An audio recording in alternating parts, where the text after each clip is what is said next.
Real Screen. Archive. Exclusive clip. Animal Planets. Jeremy Wade's Mighty Rivers. Extreme angler and biologist Jeremy Wade spent 9 years traveling the globe in search of the most fearsome freshwater killers for Animal Planet's River Monsters, one of the most watched and most successful programs in the network's history, before hanging up his fishing rod last spring. Still, kept up at night by the thought of a world in which these mysterious creatures are all gone, Wade is returning to the Discovery, INCON cable net in a 6-part investigative docuseries created by INCON Films. Produced by the Bristol-based indie, Jeremy Wade's Mighty Rivers sets out to examine and explore the deteriorating health of some of the planet's largest waterways in an effort to document the damage and reverse the destruction. The program will follow Wade as he treks to the Amazon in Brazil, the Ganges in India, the Yangtze in China, the Mississippi in the US, Central and Eastern Europe's Danube, and the Zambezi across Africa to understand how exploitation and pollution are contributing to the ruin of rivers that were once the lifeblood of local communities. Meeting the people who live alongside these rivers, Wade will gather intelligence about their sustainability to prove there is hope, and that every act, big or small, can make a significant contribution to improving the health of these rivers. Jeremy Wade's Mighty Rivers premieres in the US on April 8 at 9 p.m. ET/PT across Animal Planet. It is executive produced by INCON Films' Harry Marshall and Stephen Gooder, alongside Animal Planet's Lisa Lucas. Ahead of the project's Sunday premiere, Real Screen caught up with Marshall, INCON's creative director and founder, and Animal Planet executive producer Lucas to chat about what sets Mighty Rivers apart from its predecessor and how the series fits into the network's brand. This interview has been edited and condensed for clarity and length. What was the genesis for Jeremy Wade's Mighty Rivers?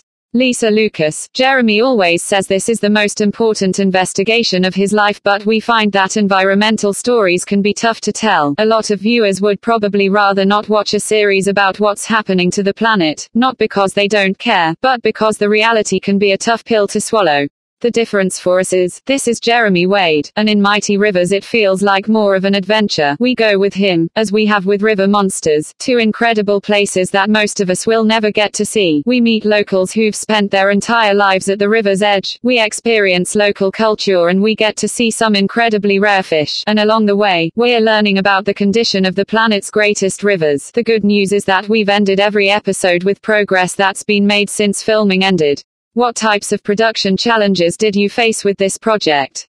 Harry Marshall: we chose to take political risks, so we went to countries where we had things to say that weren't particularly welcome. We went, for example, to Zimbabwe and we were thrown out. The government didn't want us to say what we wanted to say, and so our film crew were taken to the airport and told to leave. Whether they were real, tangible risks to persons or whether they were political risks, we were saying things that weren't necessarily what the authorities in certain countries that have different attitudes to freedom of the press wanted us to say. Having to navigate places like China where you have to be very mindful of what you're saying. Water is very political, and so we had to navigate some very political waters. Why do you think there is an appetite for a program like Jeremy Wade's Mighty Rivers?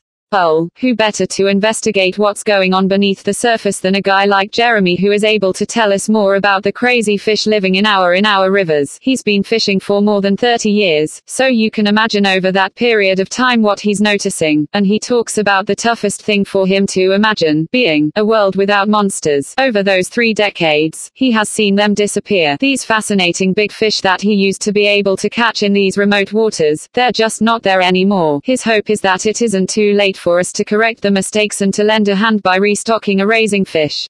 We're really proud that Animal Planet have taken the chance on an environmental program in the current climate. I think it's a bold, brave thing to do, and we would like it to not just be watched by the converted. We want it to go out there to the same viewers who watched River Monsters, and we want it to appeal to them just as much as it appeals to green, environmentally aware conservationists.